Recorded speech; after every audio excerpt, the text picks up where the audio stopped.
We're back with the Time Warp Trio. We're on to Chapter 5. The boys have just boarded Blackbeard's pirate ship called the Queen Anne's Revenge.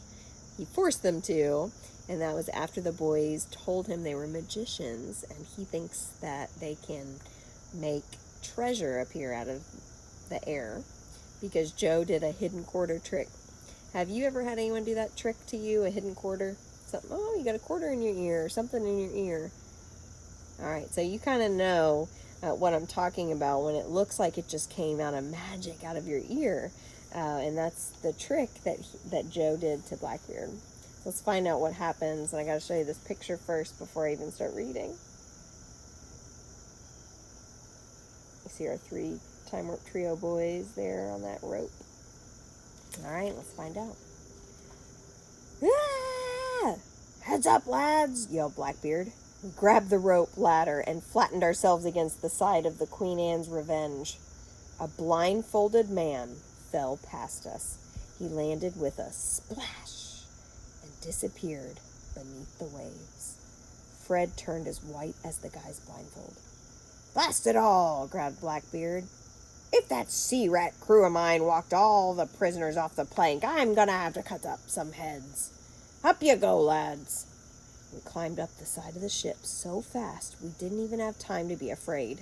But there was plenty of time for that once we climbed over the rail and stood on deck. Because there, eyeing us like hungry sharks, were at least 100 black, white, and every different shade of brown pirates. I didn't see any wooden legs, earrings, eye patches, or hooks. But I saw as many daggers, knives, swords, cutlasses, and pistols as you'd ever want to see. The owners of this dangerous collection of hardware and the 3 of us stood frozen, staring at each other, wide-eyed and open-mouthed. Then Blackbeard jumped over the rail behind us. Israel hands, yelled Blackbeard. You scumbucket, low-life fishbait, son of a wharf rat first mate. What in the name of the devil's hind end is going on here? A long-haired pirate stepped forward. Just a bit of fun to pass the time, Captain. Bit of fun? Yelled Blackbeard. You bilgewater-brained scum! Those prisoners were worth their weight in gold ransom. You just walked a fortune off the plank for a bit of fun? Blackbeard stomped back and forth. He slashed the air with his cutlass and swore a 5-minute string of curses too nasty to be written down in any book. And he swore at his first mate and his crew. And now I might ask you barnacles for brains, where might we find our next treasure? The first mate and the wild band of cutthroats looked at their feet. Fred, Sam, and I did our best to shrink into the background. Blackbeard drove the point of his cutlass into the deck, doom, with a loud thunk. Blackbeard looked out over his crew. Then he smiled that devilish smile. I'll tell you where we get treasure, mates. The crew looked up. I'll tell you where we get, more treasure than a king's ransom. More treasure than El Dorado. More treasure than all the gold on the 7 seas. All right, said Fred. Now we're getting somewhere. Blackbeard pulled his cutlass out of the deck and pointed it at us. There, he said. We gasped. The crew murmured. Who'd pay anything for those 3? They look sickly to me. That one's a prisoner. Look, he's got a number on his shirt. Blackbeard smiled. Gentlemen, we are about to become retired pirates. No more long, boring sea voyages. No more fighting for measly treasures. No more dodging the king's warships. And no more worries about ending your days swinging from the end of a hangman's noose. I started to get what Blackbeard was leading up to. I started to get a serious stomachache. These 3 lads may look a mite strange, said Blackbeard. That's because they are. They're time-traveling magicians, and they can pull doubloons out of an air. The crowd roared. Show the magic, said Blackbeard, and he stuck one of his huge boots forward. All right, Joe, whispered Sam. Stall them with your quarter trick. We'll think of something. Excuse me. I don't have it, I said. What do you mean you don't have it, said Fred. My quarter, I don't have it. Blackbeard took it at the beach.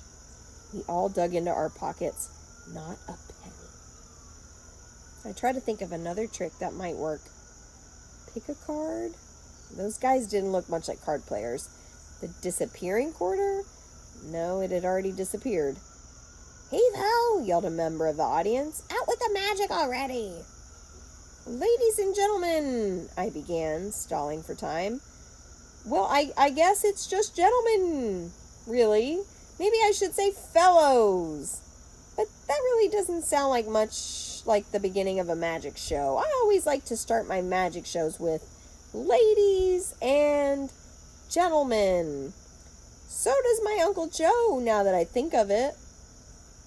So right here we see that Joe is trying to stall the pirates so that they can think of something.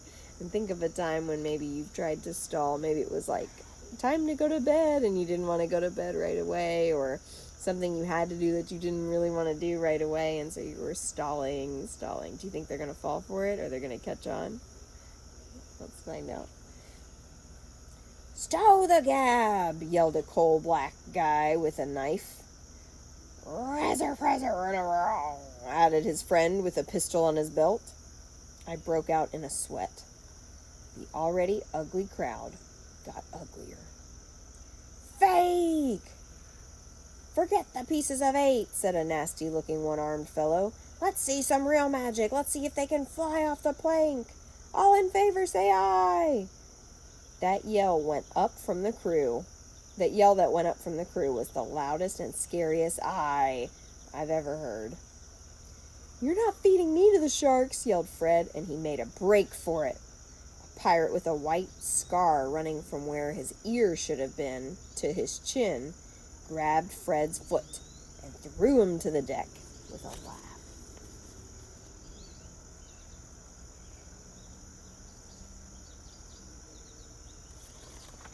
They didn't buy it, did they? Here's a picture.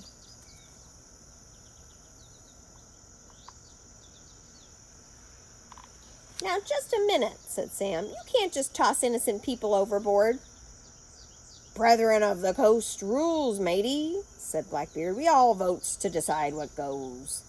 The captain only gives the orders in battle. Show your magic, or walk the plank. But, said Sam, and in seconds, the 3 of us were standing on a plank, hands tied 20 feet above the deep blue water. Bring the blindfold, said Blackbeard. Some movie, said Fred. So it looks like they're in a sticky situation here. They're about to have to walk the plank. Looks like there's shark-infested waters below. And they're going to put the blindfolds on. Let's see what's going to happen next in Chapter 6. What do you predict?